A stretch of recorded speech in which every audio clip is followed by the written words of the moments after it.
Bonjour Alain Marceau. Bonjour. Première question, Manuel Valls le répétait ce matin sur Europe 1, aucun lien ne peut être fait entre ces trois faits marquants de l'actualité. Je le rappelle, jouer les tours, Dijon, Nantes, hier soir encore avec cette voiture folle.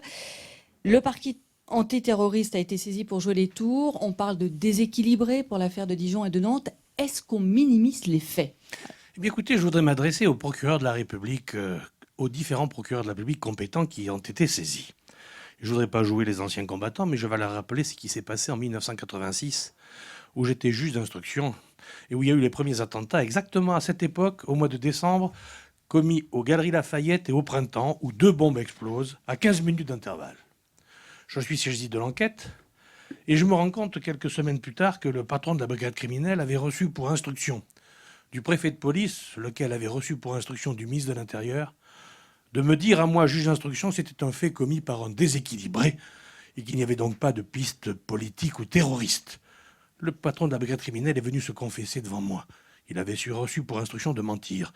Alors je m'adresse à mes collègues procureurs de la République et je leur dis, faites votre enquête, soyez prudents et en aucun cas ne tenez pour sûreté, pour sécurité et pour vérité ce que vous disent les politiques. Je ne dis pas qu'ils mentent, mais ils peuvent être tentés parfois soit d'être mal informés, soit de mentir. Donc grande prudence là-dedans, et je ne sais pas ce qu'il en est à titre personnel. Moi, je ne suis pas dans les dossiers.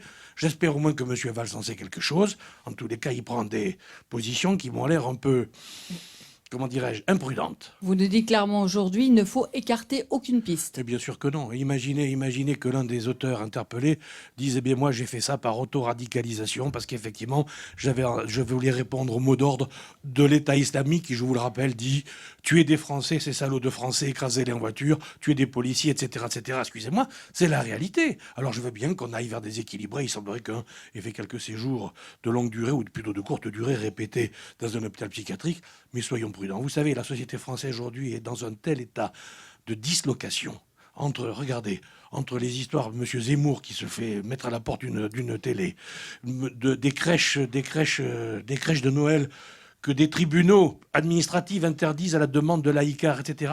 Nous sommes actuellement dans une société qui est en voie de fragmentation. C'est très grave. Je n'ai jamais vu la société française dans cet état. Alors, vous connaissez le principe de cette Absolument. émission Europe Midi. On vous interpelle ici à Europe 1 en studio, mais aussi au standard au 39 21. Et j'appelle Antoine, justement, qui est avec nous. Bonjour.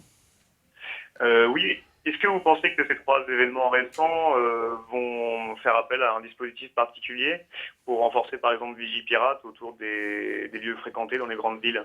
Non, je ne pense pas. Je pense qu'on fait à peu près tout ce que l'on peut pour protéger. Mais écoutez, dans quel monde vivons-nous aujourd'hui en décembre 2014 en France? Nous avons un ministre de l'Intérieur qui a décidé de faire protéger les commissariats de police et les policiers par d'autres policiers. Alors j'attends que maintenant ils nous disent mais qui va protéger les policiers qui protègent les policiers? Je ne sais plus où on en est sincèrement, c'est n'importe quoi. Nous sommes dans une société aujourd'hui en état de dislocation et prendre des mesures supplémentaires, vous savez, n'oubliez pas une chose, nous sommes engagés en Irak. On est pour, on est contre. À titre personnel, je suis contre et je voterai contre le 13 janvier lorsqu'on va nous demander de prolonger notre intervention en Irak. Nous sommes intervenus en Irak pour faire je ne sais pas quoi d'ailleurs au demeurant. Et la conséquence, c'est que les gens de l'État islamique disent à tout un tas d'individus qui se sont sans doute radicalisés, allez commettre des attentats en France. Alors qu'est-ce que vous voulez que l'on fasse en face de tout cela? Se retirer d'Irak.